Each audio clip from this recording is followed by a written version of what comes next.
रहमान रहीम जीअं त असांजी पुलिस खे इतला मिली त इरीगेशन कॉलोनी में ॿुहारी क़िस्म जा माण्हू गॾु थिया आहिनि। SHO सेक्शन कुर्बान कमराणी उते रेड कयो ऐं SHO खे ॾिसंदे ई मुल्ज़मान जेके आहिनि जंहिंजो अञा असां नालो डिस्क्लोज़ कोन कंदासीं उन्हनि पुलिस ते फायरिंग कई ऐं उन में असांजो हिकिड़ो ASI उहो उनखे जंग में गोली लॻी आहे ऐं असांजो हिकिड़ो हेड कॉन्स्टेबल आहे शफ़ीक अहमद उनखे बि जंग में गोली लॻी आहे।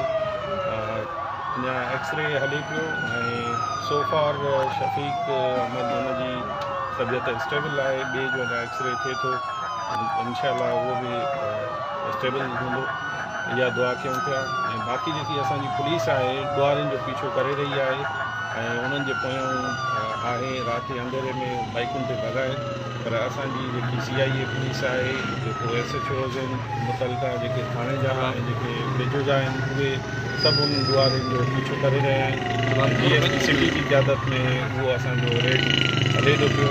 उमेदु आहे त का सुठी ख़बर मिलंदी ऐं अहिड़ा जेके ॾुहारी आहिनि उन्हनि खे असां पंहिंजे अंजाम ताईं पहुचाईंदासीं, उन्हनि खे गिरफ़्तार कंदासीं ऐं कानूनी कटे में खणी ईंदासीं। सर जीअं तव्हां ॿुधायो त इतला मिलिया ऐं ॾोहारी क़िस्म जा माण्हू हिते मौजूदु आहे, लाज़मी पुलिस पार्टी तयारी में वेंदी, जवाबी फायरिंग कोन थी सघी आहे, पुलिस उन्हनि खे गिरफ़्तार न करे सघी आहे या कुझु उन्हनि जा माण्हू गिरफ़्तार थिया आहिनि। साईं तव्हां जेको जवाबदार आहे उहो एॾो छा बासर आयो, तव्हां नालो नथा खणो वञो, महिल पुलिस एहलकारनि तुंहिंजो नालो खयों आहे महिल त बासर जी ॻाल्हि न हूंदी आहे।